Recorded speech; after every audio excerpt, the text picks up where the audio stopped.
Imagine you have worked perfectly at your job for 10 years without a single day late. The patients love you, and your boss calls you his best employee. But one morning, you suddenly receive a termination notice. Did you embezzle company money? No. Did you make a mistake? Absolutely not. The reason for firing was just one thing. You are so irresistible that you are a threat to my marriage. Today, we dive into one of the most controversial and absurd cases in U.S. employment law history, Sarah Jenkins versus Richard Miller. This isn't a story about an affair. This is a story about power, jealousy, and legal discrimination permitted by the law. Welcome to Courtroom Tea. Let's spill it. The story begins in the quiet suburban town of Oak Ridge. Here there was a successful dentist, Dr. Richard Miller, and by his side was Sarah Jenkins, a veteran dental hygienist who had worked with him for over 10 years. Sarah wasn't just an employee, she was the heart of the clinic. From scheduling to handling difficult patients, Dr. Miller couldn't open the clinic without her. Their relationship was strictly platonic. Dr. Miller treated Sarah like a daughter, and Sarah respected him like a father. But there was one problem.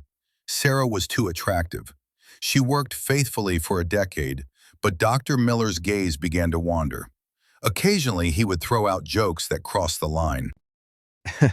Sarah, about those pants you're wearing today, aren't they a little too tight? I don't think the patients can focus on their treatment. Doctor, this is just the hospital uniform.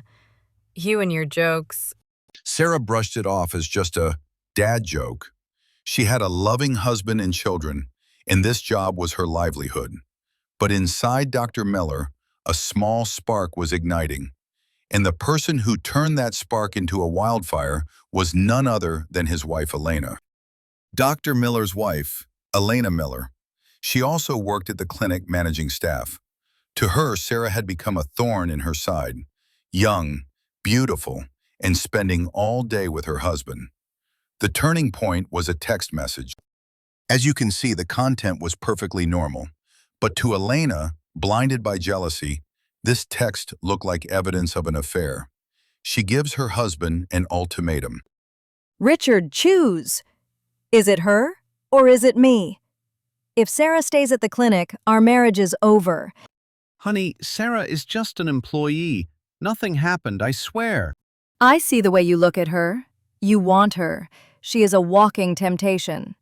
Fire her, now. Between a loyal employee and a jealous wife, what choice did Dr. Miller make? Unfortunately, he chose peace, a cowardly peace. Sarah, I'm truly sorry. You are the best employee I've ever had, but our relationship is becoming a threat to my family. As of today, you are fired.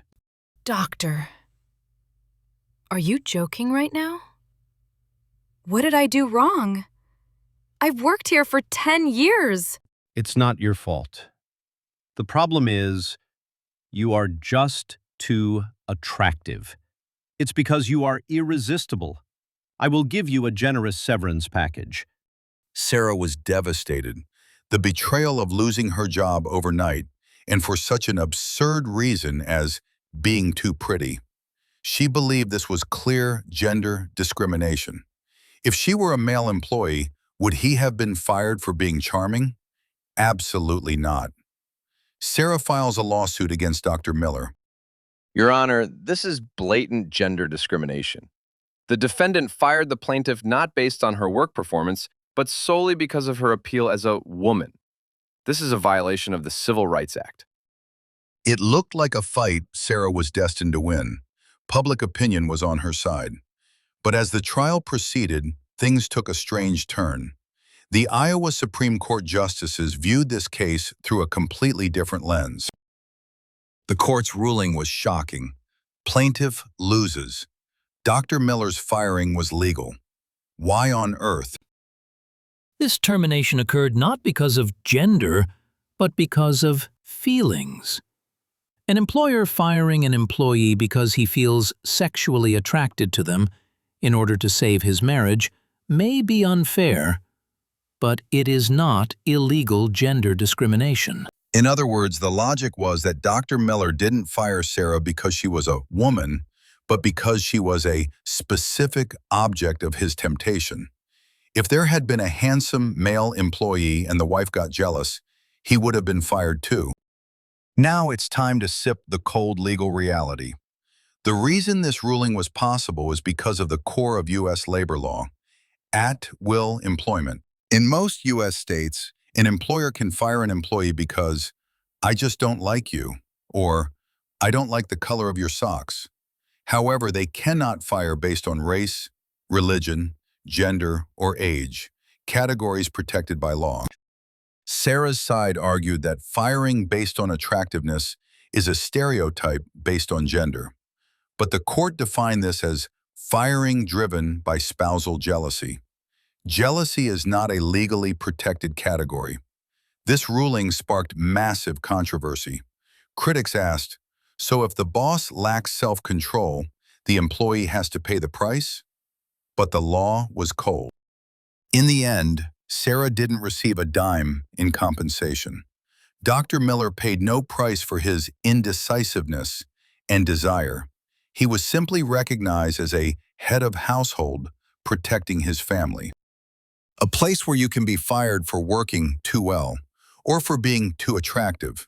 That is the world we live in and the reality of the American courtroom. This story is based on the real case of Nelson versus Knight, ruled by the Iowa Supreme Court in 2013.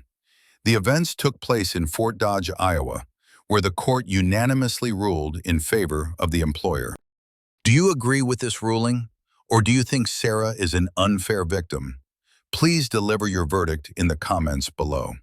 Stay tuned for the next case behind the courtroom. This was Courtroom Tea, case closed.